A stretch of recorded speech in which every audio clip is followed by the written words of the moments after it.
mentioned, like, it's harping on again just the fact that we're embedded into the communities, and what's great about the model we have is that it's not always about Harlem Lacrosse or the program. It's our job, but a lot of times when just being a part of the community, I participate in the student staff basketball game every year. I was asked to go on field trips, in the springtime to different museums in New York City, just as a support, support the teachers and then the staff that were on the trip. There's just so many different ways you're involved in these kids' lives. It's not just the lacrosse. It's not just the academics surrounded by lacrosse. It's the informal time. It's the class trips. It's the fact that you're participating in the student staff basketball game. It's a really cool model. It's a really cool thing to be a part of, and I think it's what makes the Harlem Lacrosse stuff that much more impactful ultimately. I think we're lucky enough to be a part of 20 different school communities all around the country right now, and doing the work that we do. Yeah, the growth is amazing, but I do want to come back to what we talked before with Simon Cataldo and day one. Where did this idea come from? And it was some way to keep them focused, and to gain their trust. And yes, it was a game, and there are many games that could have worked. But coming from the Midwest, which is not where lacrosse is known. Now, I'm here in the Baltimore area where it's everywhere, and all four of my daughters play it. But I picked it up at the age of 19 or 20 at true club level, as in if you got $50, you're on the team. Just go buy all your gear. But my coach was he was from this area. And for those who know lacrosse, he was one of the original Gilman goalies in the 40s. So when in the guys' game, when they would throw up the field and yell Gilman, I said, "What is that?" He said, "It's a school." And he said, "It's my school." And he taught us to play it right. And I remember, again, it was something very different about the game. And even in the Midwest, in the Big Ten, before Maryland and Hopkins joined the Big Ten, we'd get guys that were from the East Coast going to school there, and they obviously, you could tell if they knew how to play, but they had a very different attitude than the ones that had picked it up strictly in the Midwest. They had, I remember one person actually said, "Nice hit," when I had actually knocked him down, which I thought, while he was going backwards, I thought was, I'll never forget that, because I'm not a big guy, but I kept thinking, why on earth did he say that? And it wasn't sarcastic. It was like, wow, that was really nice.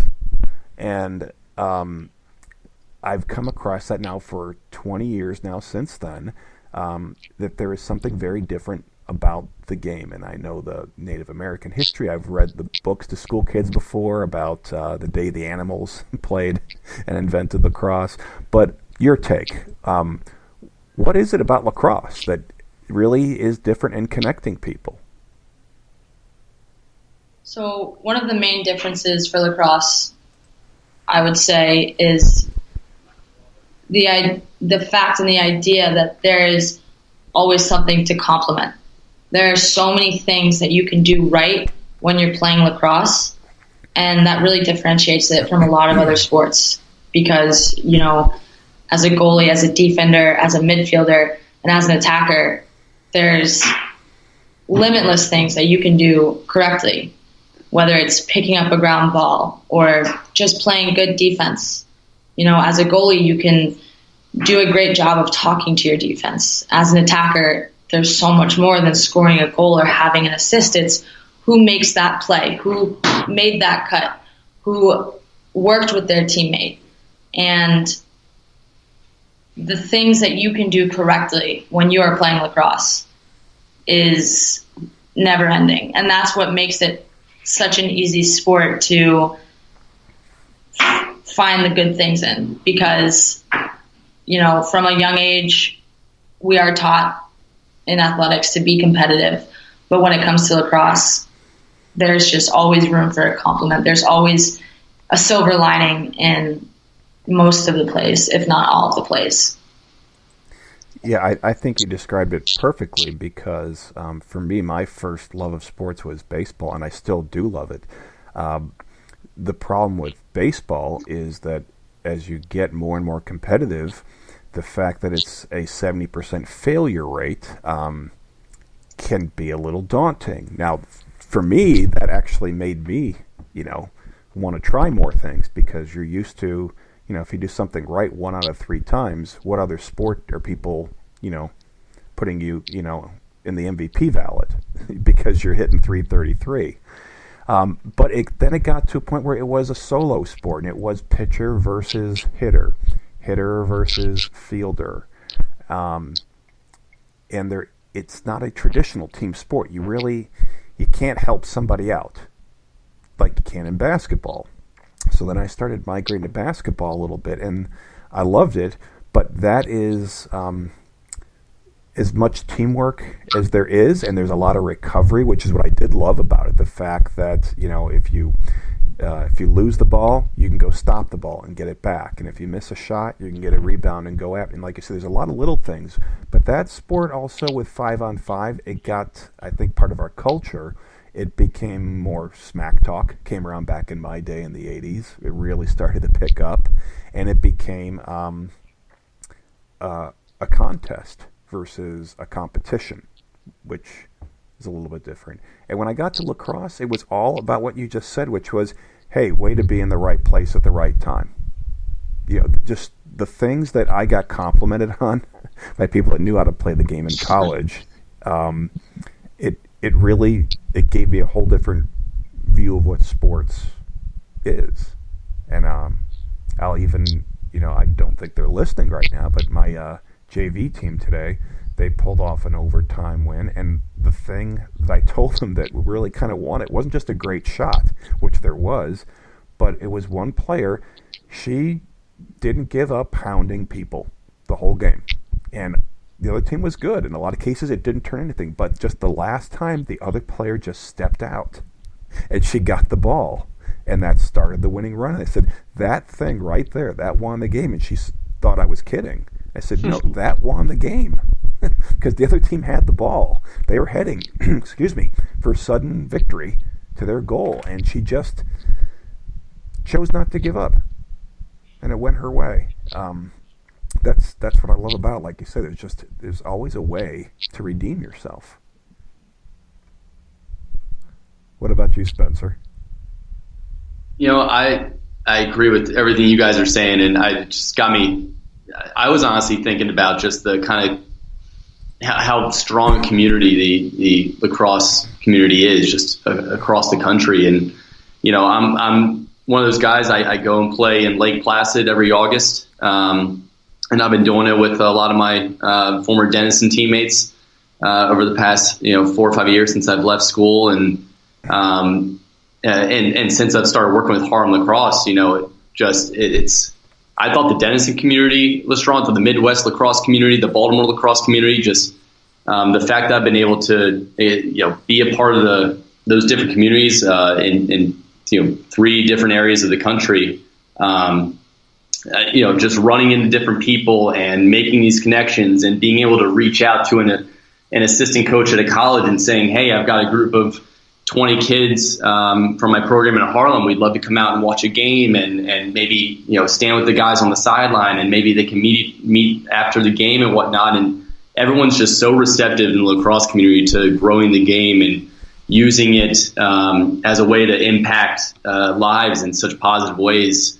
And it's really astounding to me that, how many different instances that's happened. And it's the reason, ultimately that Harlem Lacrosse has been really successful is the amount of, partners that we've been able to cultivate and grow and all through the lacrosse community. And it's really just been inspiring, being a part of it all. The majority of or I guess the biggest subset of my guests, and again, this is the 40th show here, is lacrosse. And it's not just because I like it, but there is a response. And again, we've had from a lot of soccer. We've had some educators. We've had coaches and counselors, a whole variety of people on. But consistently, when I reach out to lacrosse communities, and I don't say it's a lacrosse show, and my name, I don't have, I went to, fill in the blank, recognized lacrosse school. I don't coach at a high level, yet most consistently, lacrosse players like, yeah, sure, let's talk. Let's do this. That's kind of the answer I get. And we've had, a number of women in particular that have been on the U.S. team. We've had, again, Division I coach. It's just always, sure, what can I do for you? So I just think it's between the method of being immersed, that it is true trust, where you're kind of letting, again, as the assistant program director, they let you find your way into the position without you striving for the position, that the kids offer you their trust and accept it, so that, again, they can lose that fear. And then you throw in a sport like lacrosse, it can't miss. And I think your success is showing that. So we've got, again, the hour always flies by. We've got just a couple minutes left here. So how about if you let everybody know how they can get in contact with you, your main website, again, if where specifically all the programs are, and if you've got any other venues that or partners that maybe they can find you through those partners. Yeah, absolutely. I guess I'll highlight our website, harlemlacrosse.org. All our social media accounts, Twitter, Instagram, Facebook, are all at Harlem Lacrosse.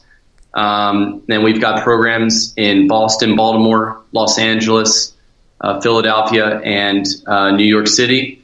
We've got ways to reach out through the website. My email personally is spencer@harlemlacrosse.org. You can reach out to us through the info account, through my email. We've got too many generous partners to name at the moment. But if you ask someone, hopefully in the lacrosse world, they'll be able to connect at least with one of our programs as well.